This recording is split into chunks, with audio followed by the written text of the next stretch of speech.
Hello, and welcome to Voices from the Institute for Human Rights and Business. In this podcast, you hear from people working to make respect for human rights part of everyday business.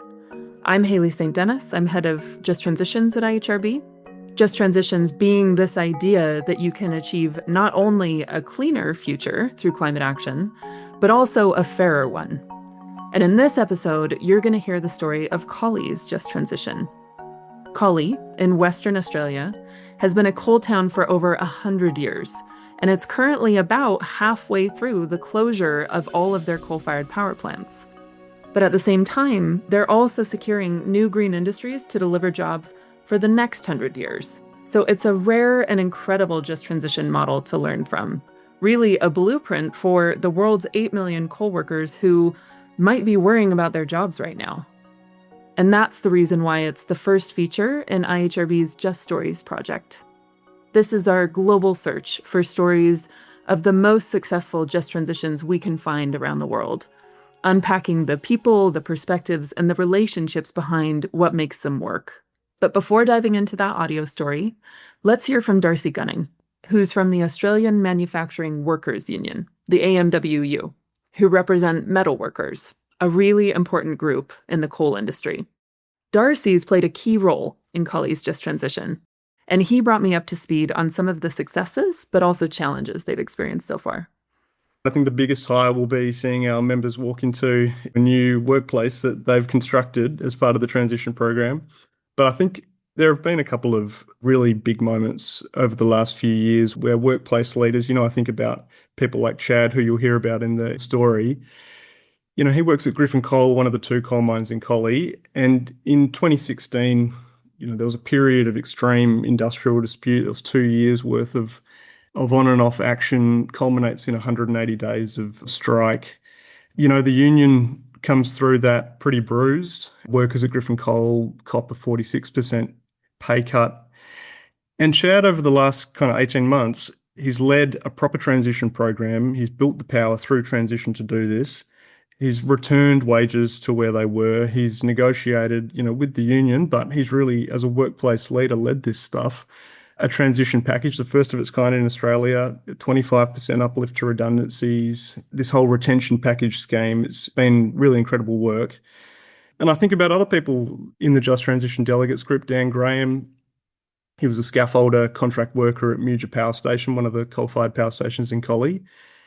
He was a delegate, a long-time workplace leader, but has really kind of taken on transition as something that he wants to make a career out of. He now leads the transition program for permanently embedded contractors at Muja. And, it's just incredible work. So seeing those kinds of things are definitely the highs of the work.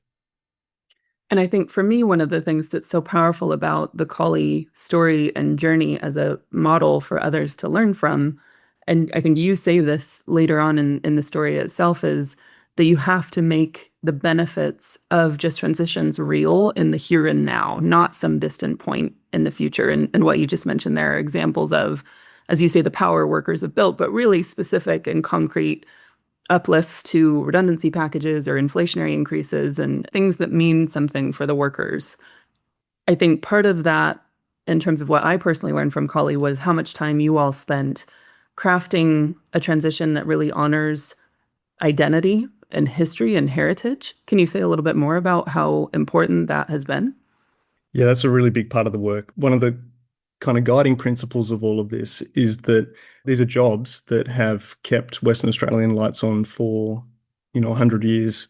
These are people that are generationally connected to the coal industry, and they deserve respect, and the town deserves respect. And, that history has coloured a lot of what we do as a union and how we've structured a whole lot of the organising and campaign work. But I think also the way that we've advocated, and others have advocated for this too, the kind of government structures that have been set up to support the just transition effort, a whole lot of that's been about how you build from the identity of Collie as being a kind of blue-collar working class coal town and what a future looks like if you're imagining it from that place. And I just want to talk a little bit about time and timing, which I think is, from my observation, one of the hardest things about transition. You mentioned 2016 when things really maybe formally got going in Collie. The unions walked away with a lot of bruises, but you were also there way before then, right? 2006, 7 is, I think, when you called the first town hall, and you'll hear from Steve, the head of your union, about that personal experience. Can you just talk a little bit about persistence and how that plays out in transitions and what others might learn from that story in Collie? Yeah, I mean, and Steve tells it in his own words best, but it is an exercise in just hammering away at a message for years and years and years, and building a campaign where people feel empowered and that they are actually leading and deciding what their town's future is going to look like. You can't turn up somewhere as a union official or as somebody from the government and say, well, this is the plan, we're going to fix you up. Everyone's going to have work, look forward to it, see you later. This is a proper process where you have to build power.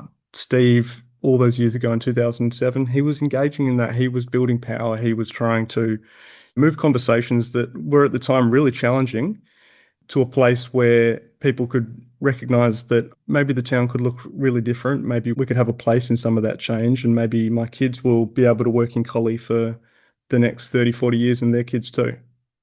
And so, can you position that for people to understand in terms of what has come about in the form of really significant top-down leadership from the Western Australia state government, right, in the form of hundreds of millions of investment, both in the closure of the coal-fired power plants, but also attracting new green industry to replace it, and yet not being impositional and really empowering Collie workers, the wider Collie community, through the Just Transition Committee and task force to come up with their own vision for Collie and execute that. How does that sort of top-down meet the bottom-up so well in Collie?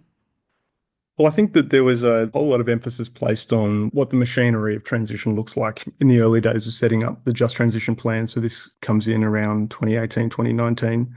And the state government took a lot of time thinking about how they were going to interact with what was at that point a really solid community campaign. There were lots of people kind of clamoring for a proper structure where they had a real say. And the way in which that's developed has been, interesting for them in the sense that they have to interact with union officials that are grumpy all the time about different things. And they have to kind of, take all of that on board seriously and be proactive about how they respond to those things. But at the same time, there are a whole lot of problems in transition, sequencing problems like you were talking about earlier, workforce transition problems, as in like who's going to go where, when are they going to do it, how are they feeling about it. There's big communication issues that occur in transition about, are people all hearing the same message? Do people all understand the same thing about what's coming next? As you can imagine, like transition is the kind of thing that people can start speculating wildly on because there's so much up in the air. And all of those problems government can't solve. They are properly rooted community problems, and you need community campaigns having kind of co-ownership and co-leadership of a program like this to make sure that those problems are properly addressed. And just on that question of sequencing, can you share a little bit more about how Collie has so far really successfully attracted new green industry and how that has been sequenced with the closure of the plants? So sequencing is one of the biggest challenges of transition because, one of the things that people will often say to me is that we'll get new jobs at some point and then there'll be this kind of like smooth overlap and that the power station can just come down and they'll walk into a new plant the next day. The reality is that you need to actually slot together when the closing dates and opening dates are, because if you leave workers unemployed for a few months, the whole transition tanks. You may as well not have a program. Like avoiding that valley of death, we spend a lot of time concerned about.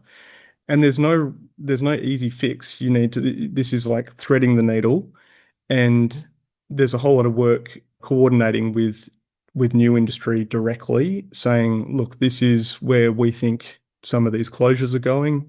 We can help you advocate to government about what your project needs to look like on the timeline that you wanted to be stood up on. But at the same time, we need assurances that these things are actually going to happen. and that we can start saying to our members, this is a clear timeline that you can plan your life around. So one of the most impressive parts of Collie for me has been, in terms of worker support, it's really gone down to the individual worker by worker level, both from the employers, I think, that really kind of learned as they went how to best do that, and also that then serving almost as a blueprint for the Collie Jobs and Skills Center to offer that more widely, really seeking to kind of honor that individual path. And in the uncertainty you just described around the sequencing, how to bridge them from closure to new green industry, despite a lot of jeopardy still lingering. Can you just explain a little bit more the mechanics of how you've gone about designing that in Collie? Yeah, so this is a really critical bit, which is the individual transition plan. So individual transition plans have been the kind of critical tool that we've used to set up the transition training packages.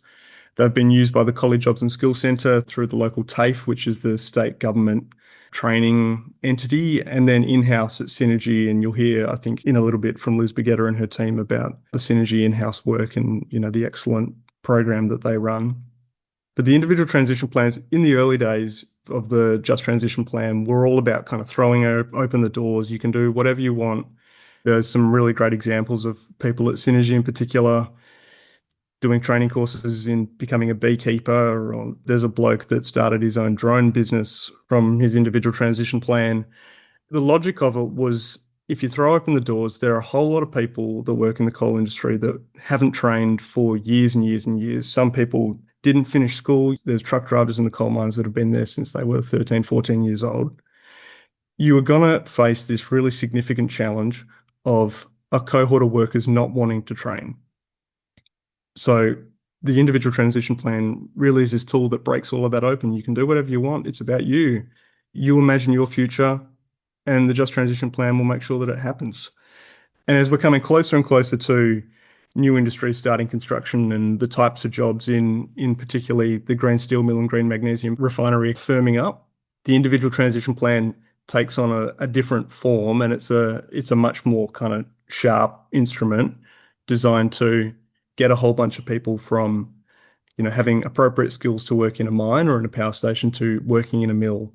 And the trust and the belief that the program's built over the last kind of 5 or 6 years in that training's available, and even more basically that as a worker, I feel I can access training and I can do it. It means that the individual transition plan just becomes this, really, really important transition tool. Yeah, absolutely critical. It sounds like to also just maintaining the trust that was built early, but is so easily lost. It's one of those critical mechanisms for just maintaining, communicating honesty and where the transition is at, which is moving ahead, but with lots of uncertainty to continually navigate. So last question, Darcy, which there's so much kind of advice and tidbits you've already given, but if you had kind of one key recommendation for someone in a similar position to you, really trying to make a big disruptive industrial project that's undergoing major change, just include the people most affected, how should they get started, or what would be the most important thing for them to always keep in sight? I think the core principle that drives so much of our work is that Just Transition, it's a process that you build power through. It's not something that you promise somebody as an end goal. It's not something that a government can promise. It's not something that a union can promise. It's something that you build and co-create with union members, community members, industry, government. It's the kind of thing that if you approach it as a framework that you just slap down and think everything's going to fit nicely into it, then it's going to fail. It needs to be something that everybody builds power through. And then at the end of it, you're left with an empowered community that has designed its own future and then gone out and won it. And that empowerment doesn't go away. Thanks, Darcy, for those learnings from Collie's Just Transition so far. It's time for you now to hear the full story, which has been voiced by AI.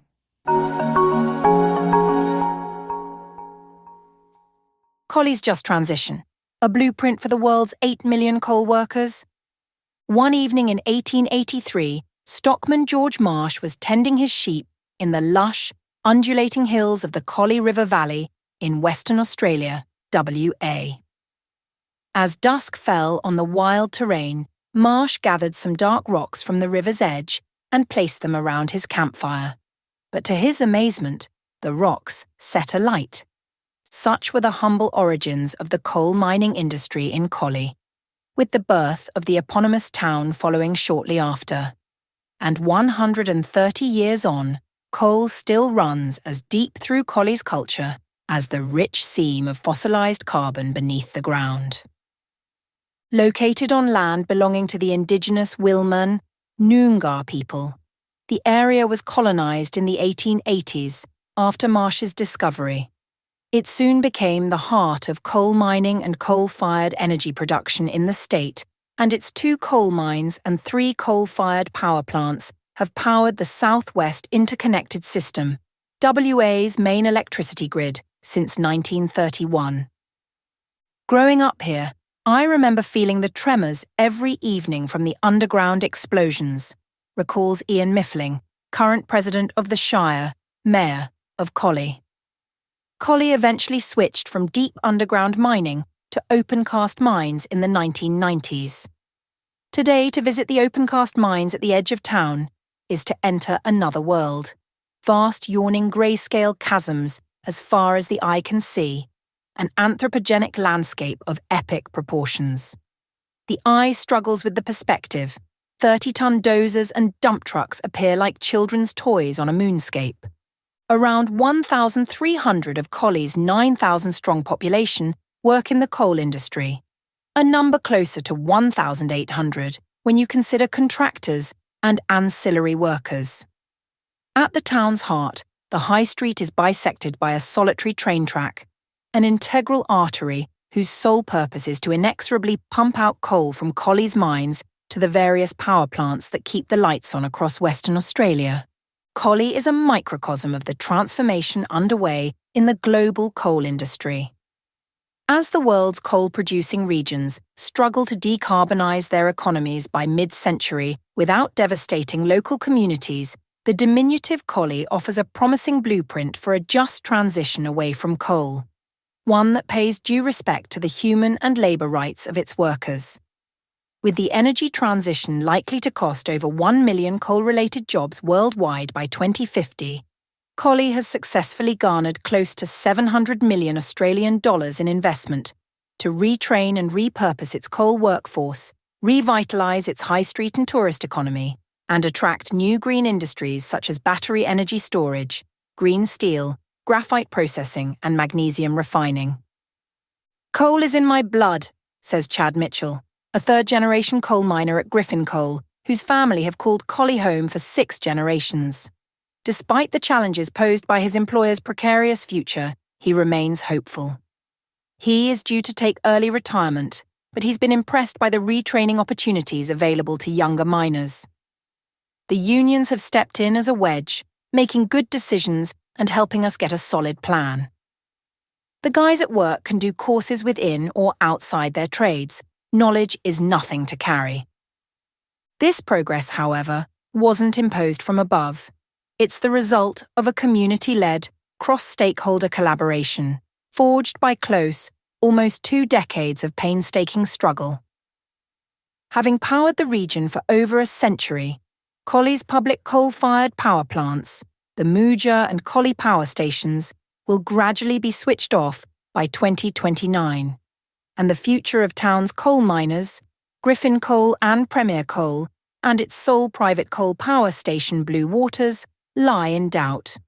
But with this Damocles sword hanging over the town, the government, unions, businesses and, most importantly, the community itself have been co-creating a transition plan that will ensure jobs, community stability and economic sustainability.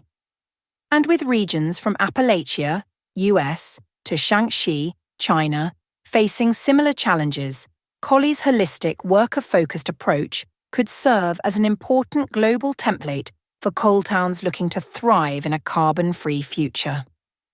The world has no choice but to move on from coal, but coal communities like Collie need to have a renewed future that guarantees workers the support, income and opportunities they need to transition to new sustainable industries, says Sharon Burrow, Special Advisor to the International Energy Agency's Global Commission on People-Centered Clean Energy Transitions and former General Secretary of the International Trade Union Confederation, ITUC. Collie is a remarkable example that has all the right ingredients. The unions, the government, the community, the employers all recognise their future was bound together and have taken seriously the challenge of co-creating it. It's not a done deal yet, but it's certainly on the right track. The cost of inaction.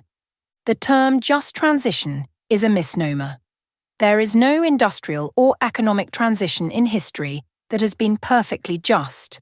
There have always been at least some people or communities left behind in their wake. That is particularly the case for towns like Collie, which owe their entire existence to the coal seam running beneath them.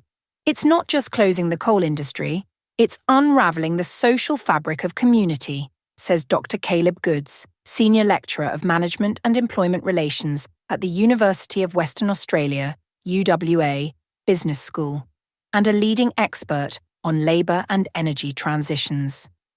Nevertheless, such transitions must be judged on a spectrum of justness, with the ultimate aim of bringing along as many as realistically possible. It's a Sisyphean task, but it is better attempted than not. History is littered with examples of what happens when the task is ignored or goes wrong. Communities in northern England and Appalachia in the US still today feel the devastating economic and social ramifications of the gutting of their coal industries in the 1980s. Many historians even believe that the groundswell political movements that led to Brexit and the rise of Donald Trump can trace some of their roots back to Thatcher and Reagan's poorly managed coal purges. Justice isn't just a moral imperative, it's the foundation of public support for energy transitions, says Professor John Wiseman of Melbourne Climate Futures, co-author of the upcoming book Regional Energy Transitions in Australia, From Impossible to Possible. Yet achieving such justice requires deliberate long-term planning and investment in infrastructure, skills and new industries for regional communities, the absence of which, states Wiseman, risks deepening inequality and undermining the broader net zero transition. The costs of inaction far outweigh the investments required, he concludes. Australia has a checkered history of such transitions. We're a country full of ghost towns, says Alison Reeve of the Grattan Institute, a Canberra-based public policy think tank. Coal closures led by public policy rather than the natural exhaustion of the resource pose unique challenges, she warns. And although regions like the Hunter Valley have sufficient economic diversity to soften the blow, coal-dependent towns like Collie and those in central Queensland face a much tougher task. Australia is an extractive economy and boasts world-leading reserves of critical minerals such as lithium and nickel, which will be essential to industries of the future such as electric vehicles, batteries, solar panels, and wind turbines. But those reserves don't always appear in the same places as coal, caveats Reeves. Some coal towns simply won't survive the transition, she admits. Reeves' mother grew up in a mining town in far western Queensland, but when the mine closed in the 1950s, everyone left. Today there's nothing left but a few rusty bits of machinery. Much of the country's troubles in this regard derive from decades of political infighting. 15 years of climate policy as a culture war toppled 5 prime ministers, Reeve notes. The current Labour government has upped the game, coming in with an ambitious climate agenda. Progress has been stymied, however, by resistance to renewable energy infrastructure in rural regions. The opposition coalition, comprising the Liberals and the Nationals, have been accused of weaponising this NIMBYism and pushing impractical solutions such as a mass rollout of nuclear power. But in fairness to the country, there are few examples around the world of just transitions done well, and even leaders in the space such as Spain and Germany have found the going tough. In Collie, however, lies an embryonic alternative to the typical top-down, state-led approach, offering a promising formula of community-led planning. Unlike most transitions in Australia, where rhetoric about engagement rarely matches reality, Collie's workforce and community have been central to shaping their future, says Braden Ellum, Labour historian and co-author on Goods' research on coal transitions. Anger, acceptance, action. Ostensibly, Collie's transition began in 2017 when the Western Australian government first announced plans to close Synergy's Muja A and B sites. By 2022, the WA government had committed to closing all the town's state-owned coal-fired power plants by October 2029, including the Collie power station, which would close in 2027. But the real story, in fact, started a decade earlier, when a union veteran with a Hell's Angel beard and a similar penchant for disruption turned up at a town hall meeting with the unwelcome news that Collie's coal industry was living on borrowed time. Absolutely got my head kicked in, recalls Steve McCartney, head of the Australian Manufacturing Workers Union, AMWU, whose no-nonsense, invective-prone manner belies a deep-seated altruism and care for the common man. They weren't interested in anything I had to say. They kept reminding me there was 150 years of coal left in that hill outside town. Backed by a baying crowd of 200 coal workers, one worker stood up and shouted at McCartney, "You have no idea. When a baby is born in Collie, the first thing it gets is a tit in its mouth and a piece of coal in its hand." Unperturbed by the hostility, McCartney persisted with his attempts to convince the town to transition its economy over the following years. In one meeting he attended in 2018, a punch-up broke out in the crowd. In the following meeting, however, McCartney felt the mood shift and the conversations started to become more constructive. Initially, much of the community was in denial, recalls Miffling. People thought, it won't happen, but gradually it dawned on people that it was inevitable. Over the subsequent years, those conversations evolved into hard plans. By the time the government arrived to announce the staged retirement of Muja C in 2019, the town was ready for them, armed with a solid structure and strong principles to guide the transition. We wanted the town to decide its future, not the government, McCartney explains. Residents emphasised the need for sustainable jobs that create other jobs that utilise the town's long-established industrial skills, ones that wouldn't leave future generations in the same plight. They also wanted to evolve from being a one-job town, recognising the vulnerabilities of relying solely on coal. Jodie Hans, member of WA's Legislative Assembly for Collie Preston, recollects the emotionally fraught task of announcing the closure timelines alongside WA Premier Mark McGowan. "I had to stand in front of my husband, friends and neighbours and tell them their jobs at Muja Power Plant would have to end. It was one of the hardest days of my life." The establishment of the Just Transition Working Group, JTWG, in 2019, and its state-run secretariat, the Collie Delivery Unit, CDU, was a pivotal moment. The JTWG brought together all the stakeholders in the transition, the community, the employers, the government, the unions, all under one roof. "We had everyone at the table," says McCartney. Decisions could then be made without going back and forth to Perth. Subcommittees tackled specifics, from job creation to retraining, ensuring every worker had a personalised plan. "We wanted paid training to happen while people were still working so they didn't fall behind," says McCartney. "We saw what happened when Australia's car industry transitioned. If you wait until after the closures to retrain the workers, it's already too late." In 2020, the JWTG and the state government published a Just Transition Plan for Collie, built on 4 key pillars: maximising opportunities for affected workers, diversifying the local economy, celebrating Collie's history and promoting its future, and committing to a just transition as defined in the Paris Agreement of 2015.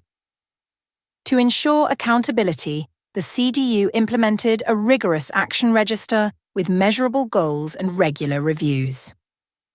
The collaborative approach behind Collie's transition is built on shared responsibility and collective action. The WA government spearheaded the process through the Department of Premier and Cabinet (DPC), which through the CDU is held accountable to the JTWG, which in turn ensures decision-making considers the affected workforce and broader community. Having the group within the DPC allows it to cut across departmental silos, ensuring visibility at the highest levels of government and enabling cross-agency collaboration. Fundamental to its success so far has been the JTWG's members balancing their individual expertise with a shared commitment to the transition. Every cog is playing its part.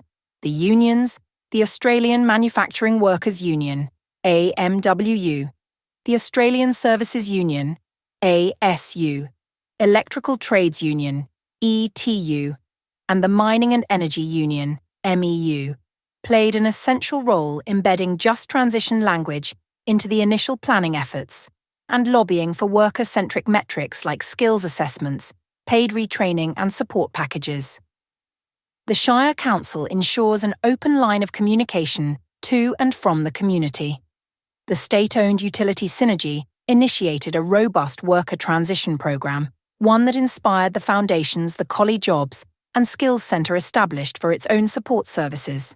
And the private mine operators, Griffin Coal and Premier Coal, need to rehabilitate nearly 2,000 hectares of old mining land, an important source of jobs after the final 2029 closures and an opportunity to repurpose the land and assets for the new green industries moving in. Each constituent has their role to play. Over time, 3 key principles emerged as the foundation of the transition: creating sustainable jobs, enabling workers to train while employed, and inspiring youth to build their future in the town. They were damn solid principles, states McCartney. The transformation. Collie's approach has already yielded some impressive results. The WA government has thus far committed $662 million Australian dollars to the cause, earmarked for retraining programs, industrial diversification and infrastructure projects. The town will also benefit from the state's wider $3.8 billion renewable energy development program, including a $1 billion battery energy storage system currently being constructed in Collie. The funding support for the transition started in 2019, with the state government committing $115 million to Collie support initiatives, including the establishment of the Collie Industry Attraction and Development Fund, the Collie Small Grants Programme for community grants worth up to $100,000, and the Collie Future Industry Development Fund for grants up to $2 million for companies to invest in Collie. As part of this, $38 million has been allocated for new tourism initiatives, including significant investment in public murals, adventure trails, redeveloping recreation sites and renovating the high street, and has seen a surge of visitors as a result. Today, walking down renovated Collie's High Street, adorned with cosy cafes, street art, verdant flower beds, and even an art gallery, it is easy to forget it is a town fighting for its future. It feels more like an old Western saloon town in a gold rush, if a modest one. Tourism has been a game changer, says Hans. The Collie Mural Trail, featuring over 40 public artworks and the world's largest dam mural, and Lake Kepwari, a former open-cast coal mine transformed into a water sports hub, are just some of the attractions redefining the town's identity. These projects provide entry-level jobs for young people and attract new residents, Hans notes. While McCartney was initially sceptical about the impact of these projects, he now sees they played an important role in shifting mindsets and building confidence in the transition. It created a sense of change, and people started to understand what could be achieved. In 2022, the WA government announced that, alongside $300 million Australian dollars for decommissioning Collie's state-owned coal assets, $200 million would be allocated to the Collie Industrial Transition Fund to support new large-scale industrial projects in priority sectors such as green manufacturing, minerals processing, and clean energy. Visiting a swanky new industrial estate on the edge of town, the Just Stories team drives past a medical cannabis facility, an emergency services vehicle manufacturer, and a graphite processing plant, all beneficiaries of the Collie's industrial lures. We eventually park outside a vast fluorescent green shed, embossed with a bold promise: reducing global emissions by 1%. It is hoped Magnium's green magnesium pilot plant will become a key component of Collie's industrial transition. It opened its doors in January 2025, aiming for full-scale production by 2030. We're targeting 5% of global magnesium demand, says CEO Shiloh Shafia. The full-scale facility will span 40 hectares, create over 1,000 construction jobs, and provide 400 permanent positions. The plant will produce low-carbon magnesium metal, a critical material for electric vehicles and other green technologies. The location, access to power, and community support made Collie the perfect choice, he explains, adding that state subsidies have been essential in getting the project off the ground. On the drive back into Collie, we pass an industrial plot full of what look like shipping containers. This is the Collie battery energy storage system, we're informed. When operational in 2025, it will provide 500 megawatts of power with 2,000 megawatt-hours of storage to the Southwest Interconnected System, with the ability to power 785,000 average homes for 4 hours. Run by state utility Synergy, who also run the Collie's state power plants, it will be one of the largest battery systems anywhere in the world. It offers a great opportunity for Synergy's employees, says Liz Baguetta, Synergy's head of transition. Some are already actively engaged in the project as part of their individual transition plans. The town is pinning even more of its hopes on Green Steel WA, another cornerstone of Collie's diversification strategy. The company plans to build a 450,000 metric ton electric arc furnace powered by renewable energy. The facility will recycle scrap steel into low-emission products, with the potential to cut 800,000 tons of CO2 annually compared to traditional steelmaking. We meet co-founder Don Johnston in a plush high-rise office in Perth's financial district, a plucky startup surrounded by the imposing fascia signs of mining behemoths like Rio Tinto and BHP. The company is hoping to generate 217 direct jobs in Collie and hundreds more in supporting roles. We're not just building a plant, we're creating a long-term ecosystem that supports families and builds community resilience, Johnston emphasises. The company has ensured that community stakeholders have co-designed the project. We are giving the community lots of say on the plant's location, how it's run, including working practices, shift types, how the retraining is conducted, etc. And we're ensuring the investors can only come in with a take it or leave it, rather than renegotiate with the community, expands Johnston. He expects the final investment decision by mid-2025 and believes the project aligns with Collie's workforce strengths. A coal operator's skills transfer easily to running or maintaining an electric arc furnace. An important and often overlooked part of Collie's industrial diversification is the rehabilitation of old mining land so it can be used for new economic purposes, an obligation of state mining leases. Collie's 2 coal mine operators, Griffin Coal and Premier Coal, have been working to repurpose their former mining sites for tourism, agricultural or industrial use. At Griffin Coal's Ewington mine, we visit a remarkably lush meadow that not long ago was a great gaping crater to the underworld and now serves as the bucolic home of 800 grazing sheep. Premier has so far rehabilitated 283 hectares of its vast 1,731-hectare site to native vegetation. Traditionally, mine rehabilitation meant restoring land to native vegetation and walking away, says Environmental Superintendent Emily Evans. Now, we're asking what industries could operate here as well. The final piece in Collie's transition puzzle is its retraining programme. In 2022, the government announced a training support package that would expand the existing Collie Jobs and Skills Centre, JSC, to deliver a facility situated, very deliberately, in the middle of the high street to provide tailored career and training assistance to residents. In its first year, the centre has helped over 800 people, developing 265 training plans and enrolling 172 workers in courses.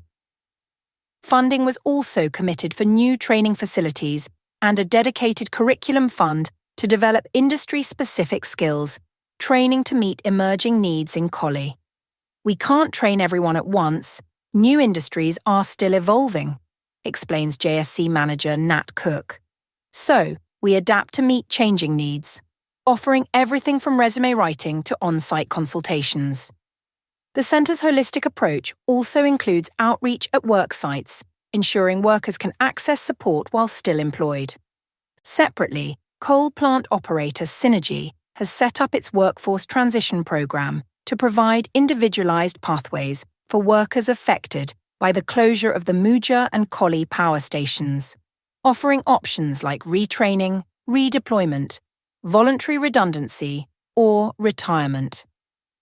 When the closure announcements were made, we spent 6 months listening to workers to understand their concerns and goals, explains Baguetta, who heads up the program.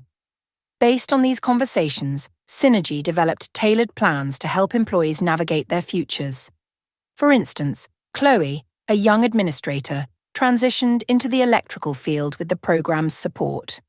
We sponsored her pre-apprenticeship training, and now she's in her 4th year as an apprentice electrician, set to qualify in 2025, Baguetta shares. And although Collie's transition is still in its infancy, these efforts are already starting to bear fruit.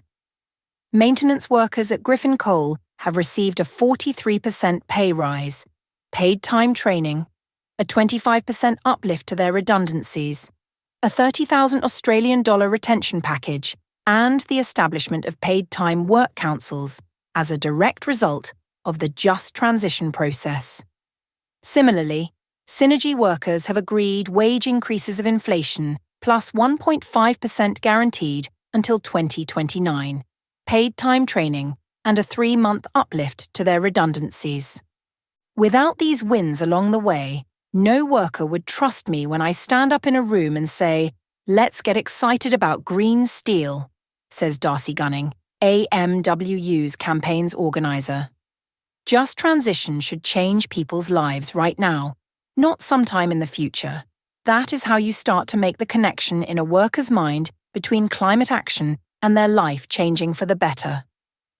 Creating the momentum and the trust isn't just about having a tripartite working group. It's about delivering in the here and now and attaching that material change to the idea of what's coming next. The transition's successes are also filtering through to the town's wider economy. Since 2019, Collie's labour force has grown by 5.4%, its population by 4%, and building approvals have risen 5-fold, from a valuing $5.6 million in 2018/19 to $26.8 million in 2023/2024. Median house prices have surged 21% in the past year, while annual visitor numbers have also climbed. In fact, Collie has perhaps become a victim of its own success. Some of the elderly residents we met on the high street complained of the gentrifying impact of Perth retirees moving to Collie for the better quality of life. Voices of the transition. For the workers and families of Collie, the transition away from coal is more than a simple job switch or policy shift. In many cases, it requires fundamentally uprooting a socio-economic culture and identities that span back generations. Their personal stories reveal a complex and sometimes dissonant array of emotions and sentiments, apprehension, optimism, determination, as they grapple with their uncertain future.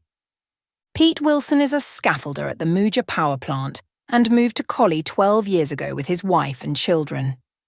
"My biggest concern is having work," he says. Reflecting a common fear among Collie's workforce, Wilson hopes new jobs will be available locally and he won't have to resort to FIFO, fly in, fly out, jobs in remote areas like the Pilbara. "If everything works out how we've been planning, it should be a good thing," he says, cautiously optimistic. For some, the transition has been an opportunity for personal growth. Phil Massara has worked at Muja for 18 years and was initially apprehensive about the closure plans. At the start, it was scary, he admits, but driven by a determination to provide for his 2 daughters, he turned to education.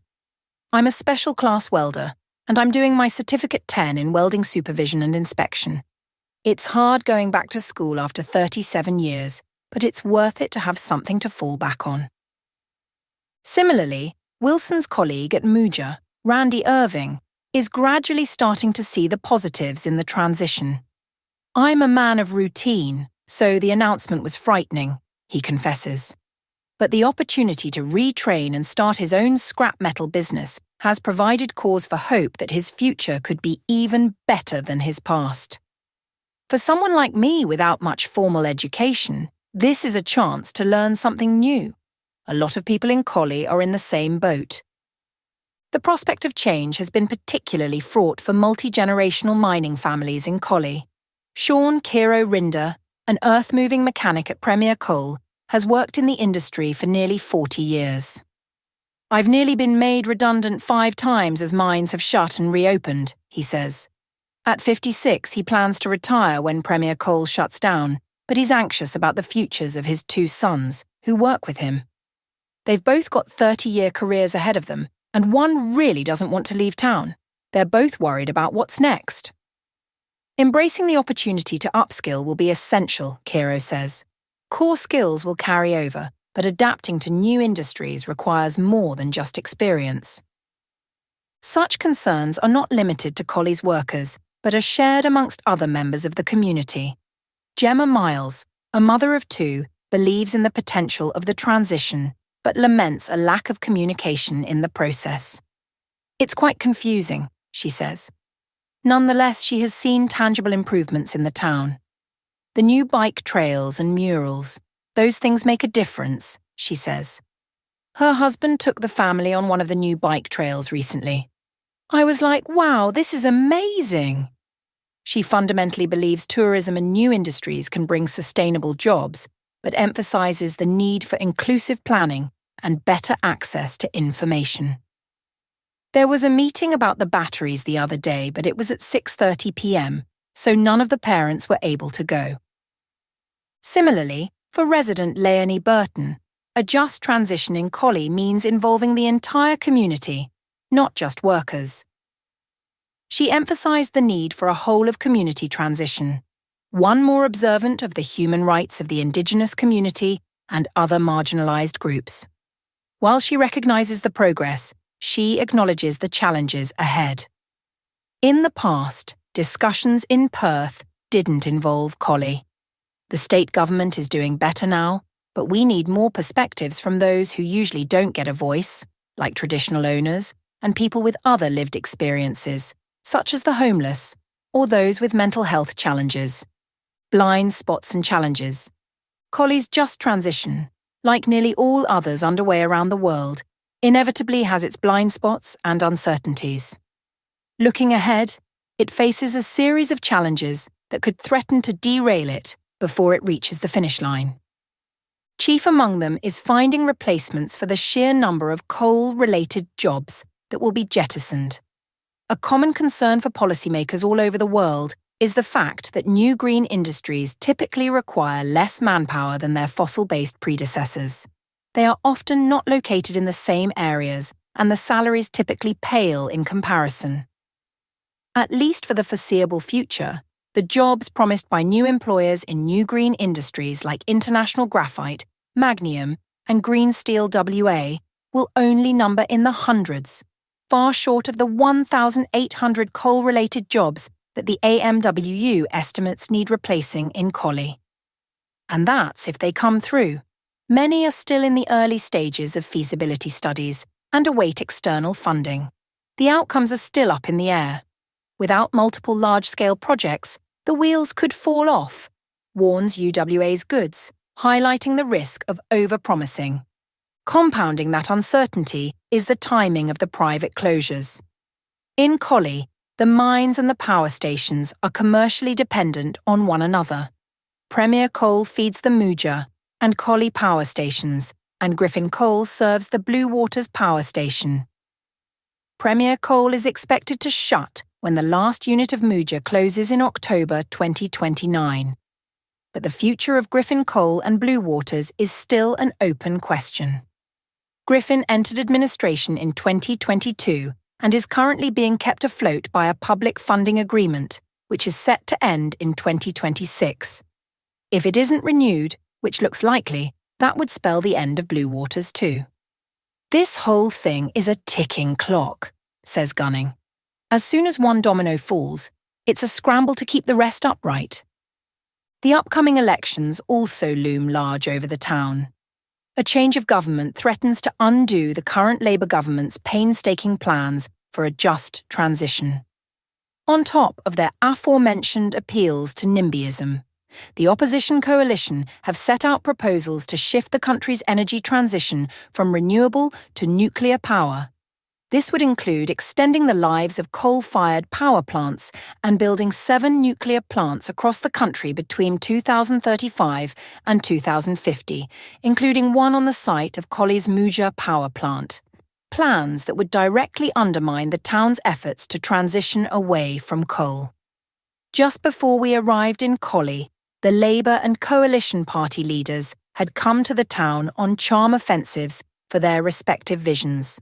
We did not meet anyone in favour of the nukes, however, instead spotting a number of three-eyed fish stickers around town.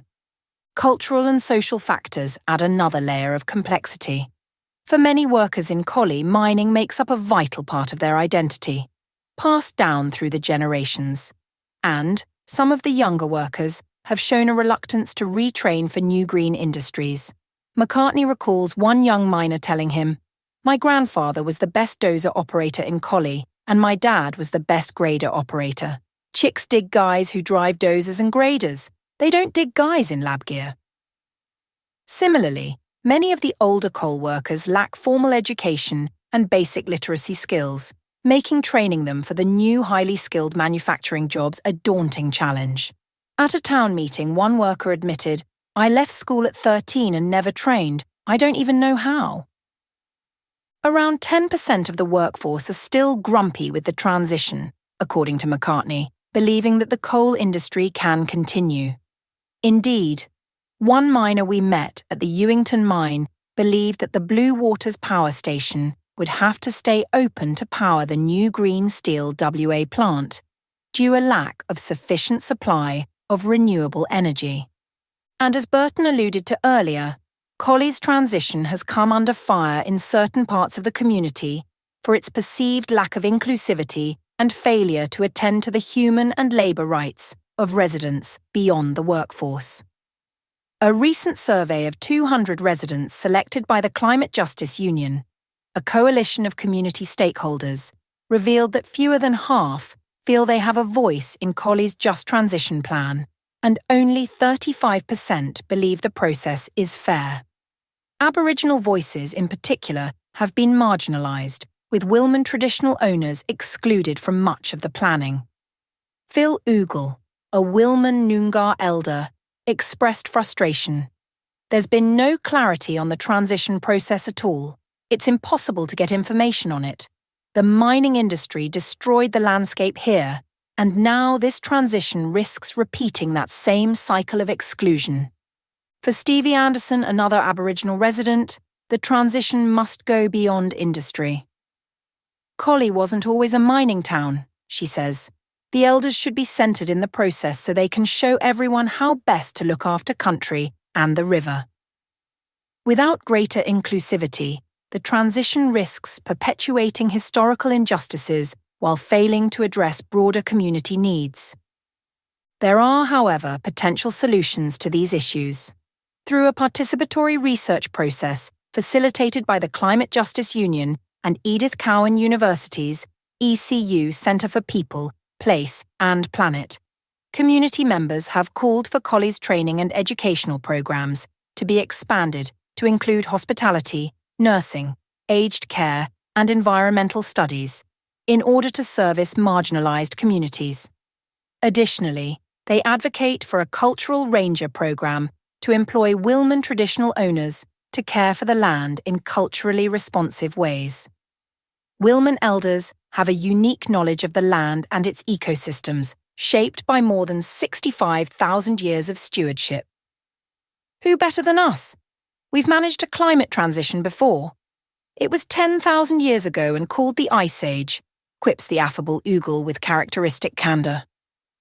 As Dr. Naomi Godden of ECU's Centre for People, Place and Planet explains, the deep knowledge held by elders and their place-based understanding can guide Collie's transition, addressing existing and historical injustices to create a more equitable future. Similarly, setting up a separate grant stream for Aboriginal-owned businesses could serve as a form of restorative justice. The CJU is also looking for the transition to serve the needs of other marginalised communities. Addressing the town's affordable housing crisis through the construction of climate-resilient public housing would not only provide quality homes, but also create a decade-long construction industry. Similarly, investing in childcare infrastructure would enable more women to participate in the workforce. Childcare is essential, Godden notes. It creates opportunities for women to work, study, or transition into new industries, while improving early childhood education in the town. The care economy presents another untapped opportunity. Expanding mental health, disability, and aged care services could generate stable jobs, diversifying the economy while also addressing critical social needs. Finally, offering some salve for the workers' troubles, the decommissioning of Collie's coal mines and power plants provides an opportunity to create a bridge for workers as the town transitions to new industries. We've got 8 to 10 years of just cleaning up the mine, says McCartney. That gives workers a chance to develop transferable skills for other industries, like lithium mining, without having to leave the region. The unions are also fighting for Collie's ancillary coal workers, such as those involved in the regular shutdown rotation, to be formally recognised by the transition process, thereby providing them with the same opportunities and benefits as the other coal workers. A global blueprint for the coal transition? The global push toward net zero emissions is accelerating the decline of coal, which is good news for the climate, but spells potential disaster for coal-dependent communities like Collie. Coal still provides 36% of the world's electricity and supports the livelihoods of 8.4 million workers worldwide, with many regions almost entirely dependent on it to fuel their economies. For instance, the 500,000 coal miners of India's Jharkhand and Chhattisgarh states are staring down the barrel as the country transitions to renewable energy. South Africa's Mpumalanga province, which generates 80% of the country's coal and employs nearly 90,000 people in the sector, is facing coal-related job losses under the country's Just Energy Transition Investment Plan. And the 80,000 miners of Poland's Silesian coal basin are at risk of the EU's goal to phase out coal entirely by 2050. Without proper transition strategies, these communities are destined for high unemployment, social dislocation, and growing inequality, the impacts of which will reverberate throughout their societies for decades to come. Globally, effective transition strategies are thin on the ground and are therefore worth their weight in gold for policymakers and researchers in search of inspiration. Although there will be no cookie-cutter approach, and every transition will need to be developed according to the idiosyncratic conditions and circumstances of the affected community, there are some vital and transferable lessons to be learnt from Collie's experiences so far. Collie's approach is a leading example of a progressive and dynamic consultation process that prioritises the voices of workers according to goods. Not all workers are enthusiastic about the transition. Some are sceptical or see coal as part of the town's future. But they recognise the transition's value for their children and the community, Goods observes. Unlike in many of the world's coal regions, Collie's transition has been characterised by cooperation rather than discord, thanks to the committed collaboration between workers, industries, and policymakers. And many in Australia and beyond have already started to take notice. Australia's new Net Zero Economic Authority, NZEA, has identified Collie as an early priority, recognising its potential as a model for other transitioning coal towns in the country. And according to Mifflin, the town has received expressions of interest from the likes of the United Arab Emirates, the US's Eastern Seaboard, and the Canadian province of Saskatchewan. Maybe we're a bit of a trendsetter, he jests with an avuncular wink. If this leads to new industries, retrained workers, and a happy community, perhaps that's the ultimate measure of success. Collie has benefited from a set of unique conditions: a highly unionised workforce, historic ties to the Labour Party, and the state ownership of key assets like the Mooja and Collie power stations. Such conditions for cross-stakeholder collaboration can also be found in the likes of Germany and Scandinavia, but remain rare elsewhere in the world. In places like in Appalachia, the absence of organised labour and political commitment often leads to disaffection and even the rise of far-right politics, states Elam. Additionally, Collie's compact size and proximity to emerging industries like green steel and renewables serve as a distinct advantage. As such, Goods believes the model's replicability will be limited to only certain cases. Large and more dispersed coal regions like Appalachia and Poland's coal basin will find it much tougher to create enough new jobs and infrastructure. Even in Collie, bridge transition opportunities are only beginning to emerge, Goods notes. Reaching the finish line, where a community has secure green job opportunities, is an incredibly hard task, and one that will look different for every region. Nonetheless, for those regions already on, or about to embark on that journey, there may be some transferable tips to be garnered from what worked and what didn't in Collie's case. First and foremost, it's important to underscore that $662 million Australian dollars comes in handy. These figures are not only impressive, but hard to find comparison globally, which is troubling, as they signify the investment required in effective transitions. More practically, transparency has emerged as a cornerstone of the Collie's transition. When there's a void of information, it gets filled with speculation, creating uncertainty, says Paul Irving, Griffin Coal's Environment, Community and Governance Manager. For instance, while announcing the closure dates of power plants was initially feared, engaging the community directly and candidly built trust in the process. Secondly, the unions discovered that tactically targeting their campaigning efforts reaped larger rewards. We convinced the town first, who then pressured the companies to get on board, recalls McCartney. And in the political arena, the unions first targeted the marginal figures in the upper house, whose support then put pressure on the lower house to get involved too. I just wish I started lobbying the government earlier, at the same time I first approached the community. We'd be a lot further down the line if I had, laments McCartney. Timing is another fundamental element in a transition. There's this misconception that when a power station shuts down, a green manufacturing plant just pops up overnight, says Gunning. In reality, you need to focus on land activation and proper sequencing to avoid leaving workers out of jobs for months. A manager of one of the power plants discreetly informed us he's operating on the bare bones of staff numbers, despite still having years to come before closure, as employees increasingly jump ship to new industries.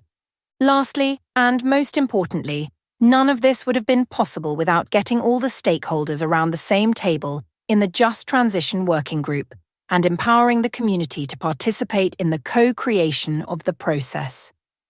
The key was how closely the government worked with the affected communities, treating them as leaders in the process rather than imposing a top-down model, says Hans. Bergetta has found the same in Synergy's workforce transition programme. You have to plan and act early, iterate, and prioritise a people-first, co-creation approach. Synergy's programme is steered by a 40-strong committee of employees. It means the process takes longer, but the results are worth it, and no one is left behind, says Bergetta. And for McCartney, the success of the working group derives directly from the guiding principles they established for the transition early on in the process. These principles work whether you're in Saudi Arabia or Timbuktu, he asserts. Only halfway. But pride comes before a fall, and no one in Collie is taking anything for granted. The process is far from complete, and the proof will be in the pudding when Muja's Unit 8 finally closes its doors in October 2029. We're only halfway through. There's still another 5 years to go, says McCartney. The JTWG is coming to an end of its first 5-year implementation cycle, and it's currently preparing plans for the next one, which will start after the state election in 2025. The CDU says the next phase will focus on securing sustainable industry jobs, expanding tourism and completing the decommissioning of coal sites, while also aiming to align with federal net zero targets. Plans are also underway to attract more small and medium-sized enterprises, SMEs, to support Collie's new industries, particularly for the green steel industry. Manufacturers stick close to green smelters because shipping green iron undermines its environmental benefits, Steve McCartney explains. The unions are hoping to build a coordinated supply chain in Collie that reduces competition between businesses while also encouraging greater use of advanced tools like robotics. Magnium's Shafia elaborates. As soon as we get up and running, we can spawn off other industries because it's quite simple to take magnesium and go down the road and start a fabrication or alloying company. Sitting in on one of the JTWG's meetings in Collie's Shire chambers, one feels a palpable commitment to the cause. The room is full to capacity with representatives from each part of the transition, some in their fluoros, having just come from their mine or power plant. Each has come with their own agenda to promote, but the overarching air of the interactions is one of collaboration over conflict. Looking ahead, the 2050 deadline for the net zero transition inches ever closer, and the world's chances of keeping global warming at a manageable level diminish by the day. As the dirtiest element in our energy system, coal will need to be jettisoned in most countries well before that deadline. And with so few examples out there of how to make that transition in a fair and equitable way, Collie can be celebrated as an exemplar for how this can be started. The model may be imperfect and have its shortcomings, as with all attempts at just transitions, and, who knows, it may never make it to the finish line. But the ideal of collaboratively designing and creating the social change with and for its impacted community must be seen as the pinnacle of justice within any industrial or economic transition. They know best what they require to transition their economy, and empowering them incrementally to take ownership of that process, instead of promising a pot of gold at the end of the rainbow, offers by far the greatest likelihood of success, both for the community and the broader net zero transition. For a town whose future hangs in the balance, Collie's residents display a surprising degree of optimism and unpretentious, open-hearted charm. Perhaps to some extent, that speaks to the reassurance proffered by the transition process itself, even at such an early stage. In Appalachia and the north of England, anger and frustration spread from a sense of hopelessness and a lack of agency and control. Even if Collie eventually does come up short, its fate is more or less in its own hands, and that's all any of us can ask for. If we don't empower local people when we're trying to create wholesale change inside their communities, then we're in the wrong game, McCartney concludes. Thanks for listening to this episode of Voices, brought to you from the Institute for Human Rights and Business. Please remember to share and follow this podcast. That way you'll never miss an episode. And if you'd like to find out more about the work we all do at IHRB, then head to ihrb.org.